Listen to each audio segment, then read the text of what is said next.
el Nuevo Testamento después de la muerte de nuestro Señor Jesucristo. Nosotros vamos a ver, y especialmente vamos a ver la gracia, funcionando la gracia de nuestro Redentor en el Antiguo Testamento. Porque en el Nuevo Testamento hay muchos hechos, hay muchos sucesos que podemos hablar. Pero como muchos dicen que la gracia solamente ha sido revelada y ha sido manifestada al hombre después de la muerte y resurrección de Jesucristo, yo por eso les voy a mostrar solamente algunos aspectos en el Antiguo Testamento. Les decía hace rato que muchos dicen, no, yo vivo en la ley del amor. Sí, es que tenemos que vivir, porque justamente la ley de Dios ha sido hecha en función al amor, para que nosotros podamos tener armonía, para que nosotros podamos gozar de los beneficios de esa ley. ¿Por qué decimos eso? Porque mientras yo cumplo con los mandamientos de Dios, estoy en armonía con Dios. Desde el momento en que yo infrinjo uno de esos mandamientos, ya no estoy en armonía con Dios. Y eso es lo que le pasó exactamente a Adán y Eva. Ya no estaban en armonía con Dios. Ahora nosotros podemos ver funcionando la gracia ahí. Porque Dios le había dicho que el día que comieran de ese fruto, ¿qué iba a pasar? Morir. ¿Y ustedes piensan que Dios estaba jugando? ¿Ustedes piensan que Dios es hombre para mentir? ¿E hijo de hombre para arrepentirse? No. Entonces, ¿qué tenía que pasar con Adán y Eva? Después de haber desobedecido. Si Dios le había dicho que iban a morir. Y tenían que ser muertos. ¿Verdad? Tenían que ser muertos. Porque eso es lo que Dios le había dicho. Pero en su lugar tuvieron que morir 2 corderos. ¿Es así o no es así? 2 animales inocentes tuvieron que morir para que ellos pudieran conservar su vida. Ahora, ¿cómo se llama eso?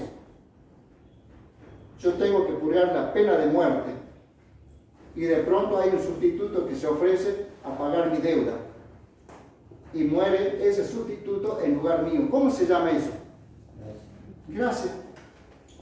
Por eso decimos que la gracia redentora de Cristo comenzó justamente en el jardín del Edén. Y así lo vamos a ver a través de la historia bíblica. A través de la historia de la iglesia siempre ha existido la gracia.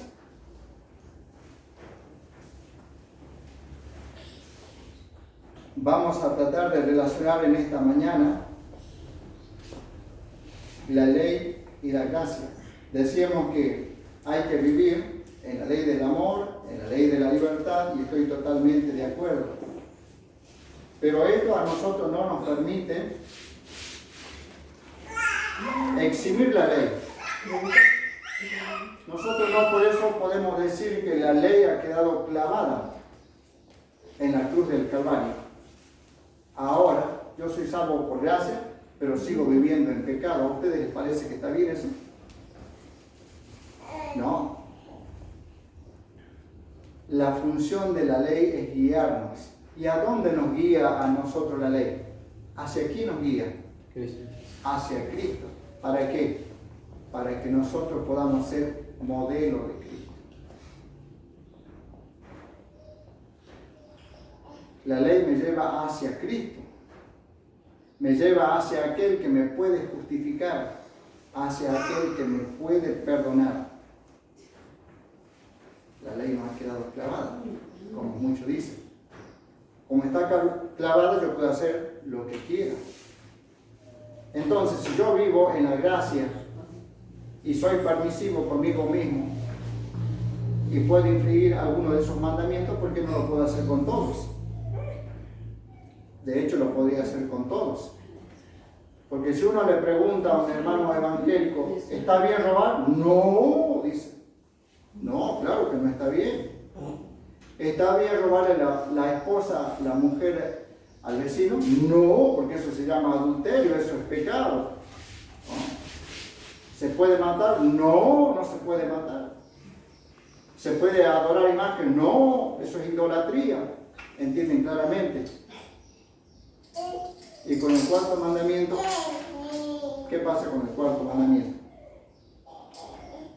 No está dentro del decálogo, no está dentro de las 2 tablas de la ley. Y el cuarto mandamiento, ¿qué dice?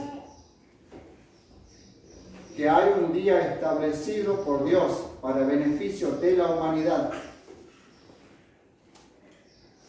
No dice que hay un día establecido para el pueblo judío, como muchos predican, que eso era para los judíos. Porque para que haya una nación tiene que haber millones de personas. Porque primero se comienzan con aldeas, con pueblos, con ciudades, con provincias y después se constituyen las naciones. En el principio dice que Dios creó a Adán y a Eva, y no dice que hizo una nación, que hizo a los judíos.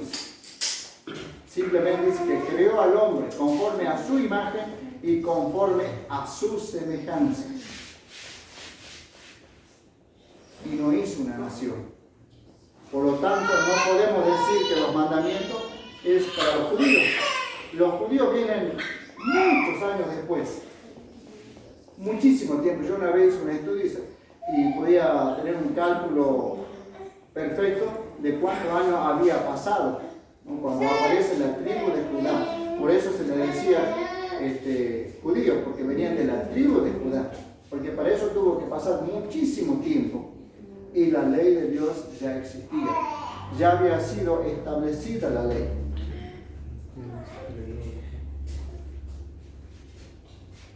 Deuteronomio 4, versículo 44, vamos a leer, y también el 45.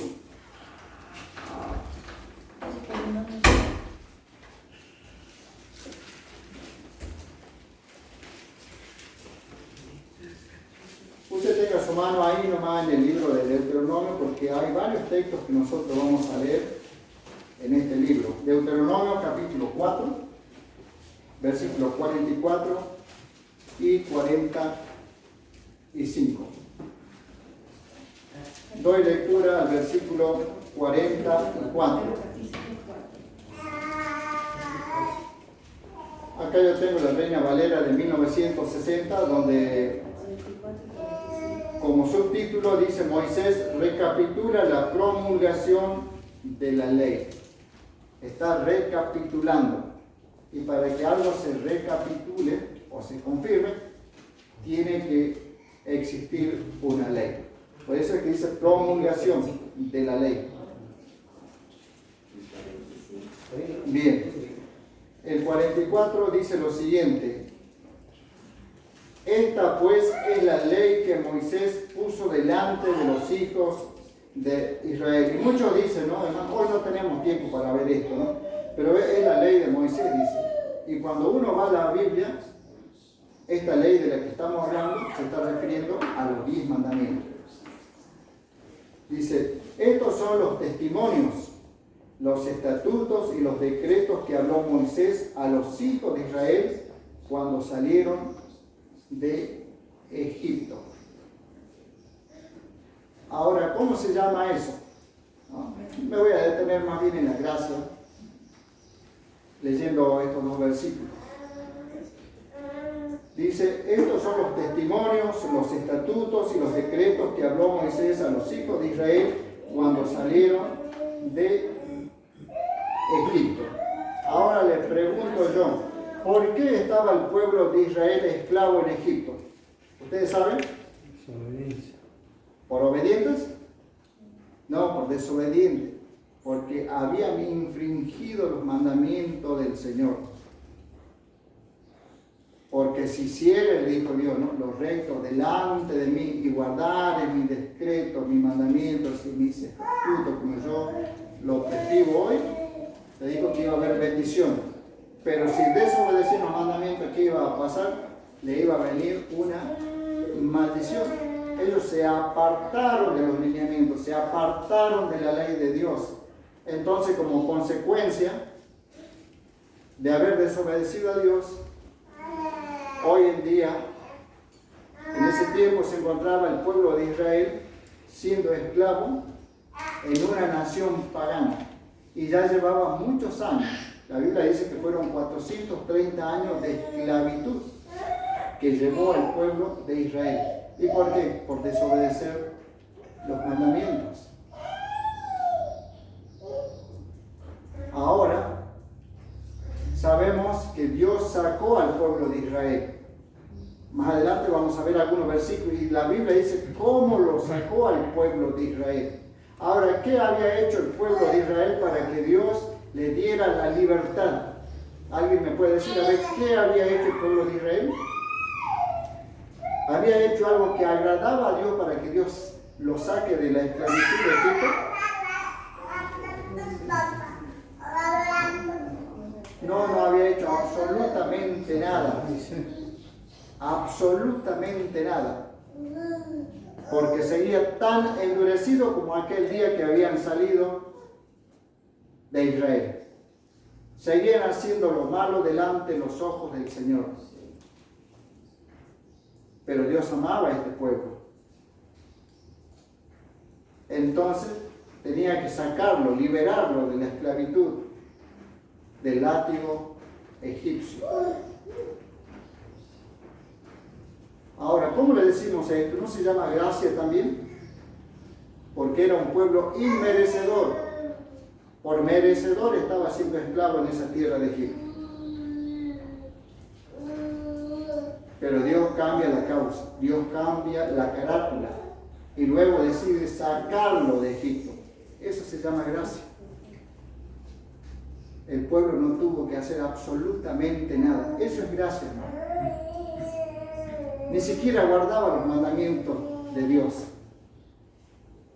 Eso es gracia. Por eso les decía que nosotros vamos a ver la gracia de Dios a través del Antiguo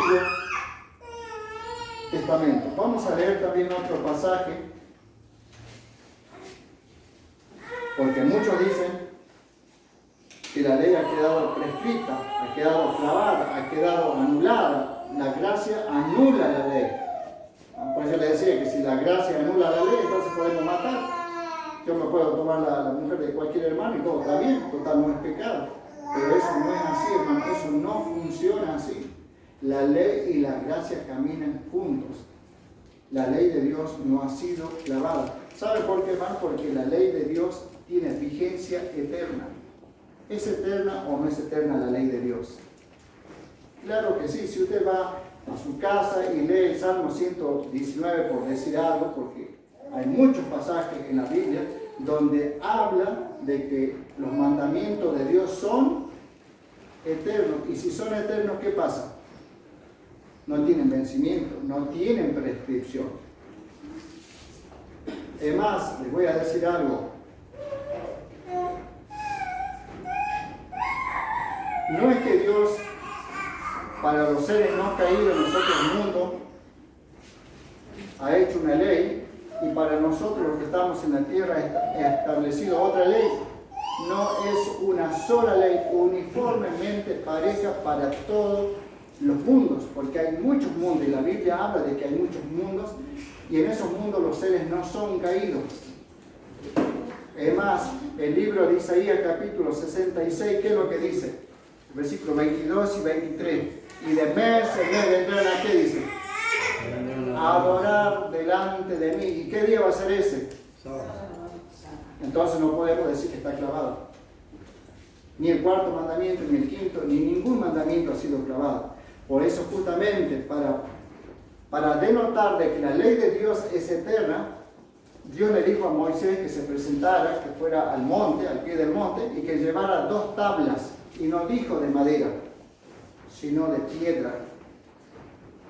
Y todos sabemos que en una piedra, tanto por dentro y por fuera, se escribieron 4 mandamientos, y en otra tabla se escribieron 6 mandamientos. Los primeros 4 mandamientos tienen que ver con relación directa hacia Dios. Los primeros 4 mandamientos tienen que ver con una dirección directa y conexión directa hacia Dios. ¿Por qué? Porque primeramente, ¿cuál es el primer mandamiento?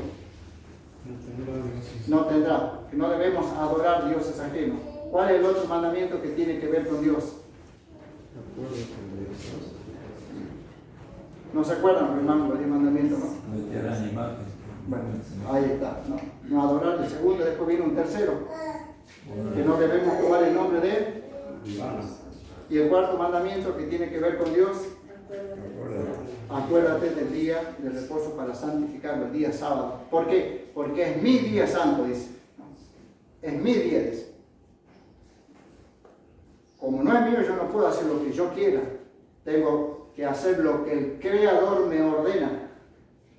¿Entendido? Lo que el Creador, y Él es muy claro, y Él dice qué es lo que se debe hacer el día sábado.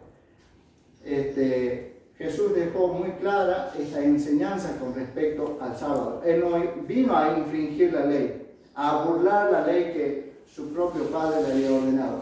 No, Él vino a obedecerla. Y Él le enseñó a los magistrados, Él le enseñó a los sacerdotes, a los pastores, a los oficiales de la iglesia, a los ancianos. Les dijo claramente qué es lo que debían hacer el día sábado. Fíjese, el hombre quería enseñarle a Dios lo que Dios tenía que hacer el día sábado. Qué cosa más irreverente, más irrespetuosa. El hombre queriendo enseñarle lo que Dios tiene que hacer el día sábado. Y el hombre ha sido hecho, dice, para el beneficio del hombre. Fue hecho por causa del hombre. Y no el hombre por causa del día de reposo. Porque el hombre es que necesita descansar. Y en ese día solamente ¿qué hay? Hay santidad. Porque lo bendijo y lo santificó. ¿Cuándo hago santo ese día? Cuando hago la observancia. Si no hago la observancia correcta, no puedo hacer que ese día sea santo. Porque cuando lo declaró Dios santo a ese día, después que lo hubo observado, porque Él, antes de decirme a mí lo que yo tengo que hacer, Él primeramente lo tuvo que hacer y me tuvo que enseñar, le tuvo que enseñar a Adán y Eva. Y después ustedes van a hacer así. Él reposó en ese día, dice, y al final de haber reposado, ese día quedó santificado.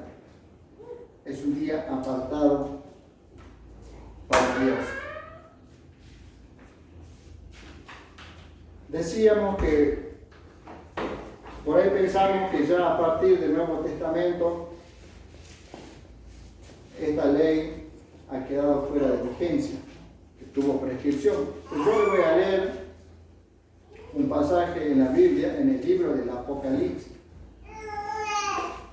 Y es el último libro de la Biblia. Y mire lo que dice el apóstol Juan con respecto a los mandamientos de Dios. Porque si esto hubiera quedado clavado, hubiera tenido prescripción, Juan no tendría por qué estar mencionando de la manera en que lo menciona justamente aquí en el Apocalipsis. Apocalipsis, capítulo 14, versículo 12. ¿Quién lo quiere leer? Así no se me duerme. Apocalipsis 14, 12. Aquí está la paciencia de los santos, los que guardan los mandamientos de Dios y la fe de Jesús. Amén, aleluya. Amén. Bien. Aquí está la paciencia de los santos. ¿Quiénes son santos? ¿Los que pisotean la ley de Dios? ¿Los que desobedecen la ley de Dios son santos? No. Acá dicen los que guardan los mandamientos de Dios, dando a entender que los mandamientos aún siguen en vigencia. Que los mandamientos no han quedado clavados. Si bien es cierto, existe la gracia. Hermano, le voy a decir algo, hermano. ¿La ley va a tener prescripción algún día? No. ¿La ley de Dios? No, porque nosotros hemos estudiado y la Biblia es muy redundante. La ley de Dios nunca va a prescribir. ¿Y la gracia? Tampoco. ¿La gracia va a prescribir o no va a prescribir? De otra manera, dicho de otra manera, ¿va a terminar, va a acabar? No. Yo le enseñé que sí, y se lo enseñé por la Biblia. Hemos estudiado acerca de esa realidad. Decíamos que había gracia en el Antiguo Testamento. Dios no quería que el mundo de aquel entonces, el antediluviano, pereciera anegado bajo de las aguas. ¿Les dio una oportunidad o no les dio una oportunidad? ¿Qué hizo Dios para salvar a la gente de aquel entonces? Dice que construyó un arca. Le dio órdenes precisas a Noé para que construyera un arca. Y la puerta de la gracia estaba abierta. Y la Biblia es clara, dice que por muchos años, 120 años predicó Noé y la gente se burlaba. Y mientras la puerta estaba abierta, quería decir que la gente podía salvarse, podía entrar y podía salvarse. Pero sin embargo la gente no quiso entrar. Dice que solamente entró el justo Noé con sus hijos y las esposas de sus hijos, y que no fueron muchas personas. Ahora, ¿se cerró la puerta en algún momento? Se cerró. Por eso después, cuando comenzó a llover y las aguas comenzaron a levantarse, la gente desesperada decía: Noé, Noé, Noé, ábrenos, ábrenos, ábrenos. ¿Y sabe qué? Y el que había cerrado la puerta, era imposible que sea Noé. No, nosotros sabemos que no era Noé que cerró la puerta. Una puerta tremenda. Una puerta terriblemente grande y pesada. Y la cerró Dios. Dios la cerró y se acabó el tiempo de gracia. Se terminó la gracia. Ahora, con respecto a esto, también estamos presentando la gracia, hermano. Todavía la gracia redentora de Cristo fluye. Aprovechemos. La puerta está abierta. Aún podemos ser salvos, hermano. Pero la gente no quiere aprovechar. No quiere salvarse, la gente quiere perderse, pero la gracia se va a cerrar. Ahora hay muchos que no saben, porque no saben la obra que Cristo está haciendo en el lugar santísimo. Está llevando una obra de juicio. Y nosotros sabemos que cuando se acabe el juicio, la puerta se va a cerrar, porque va a estar decidido el destino de toda la humanidad. Por eso hay un juicio que se está desarrollando en el cielo. Por eso hemos estudiado estos temas tan importantes, hermano. Ahora yo no le puedo dar tiempo con precisión, con exactitud, pero sí sabemos que el cierre de la puerta de gracia está muy cerca. Y que si no aprovechamos nuestro adventista nos perdemos también. A lo igual que el pueblo antediluviano. Pero la puerta de la gracia se va a cerrar. Yo digo, la gracia. Y cuando se cierre la puerta de la gracia, ¿se va a poder seguir predicando? No. No. ¿Por qué? Porque el Espíritu Santo se habrá ido de la tierra. El que convence al hombre del pecado, de justicia y de juicio, ya no va a estar. Entonces va a ser en vano seguir predicando. Porque se terminó el tiempo de la gracia. No nos olvidemos que Dios había cerrado la puerta del arca y el arca aún había permanecido ¿cuántos días más? 7 días. 7 días. Así que en el plazo profético, esas son las cosas que van a suceder en poco tiempo. Una vez que se cierre la puerta de la gracia, nosotros ya hemos estudiado qué es lo que va a pasar en este mundo. Entonces que nos quede claro, hermanos, que la ley de Dios no va a prescribir nunca. Y la gracia sí, se va a terminar. El regalo se termina. Por eso hay un dicho popular entre los argentinos. Ya murió el que regalaba. ¿Y quién era el que regalaba y dejó pobre a la Argentina? Perón. Pan Domingo Perón. No es de sabe mejor que yo. Porque él debe haber vivido esa época, ¿no? El que regalaba.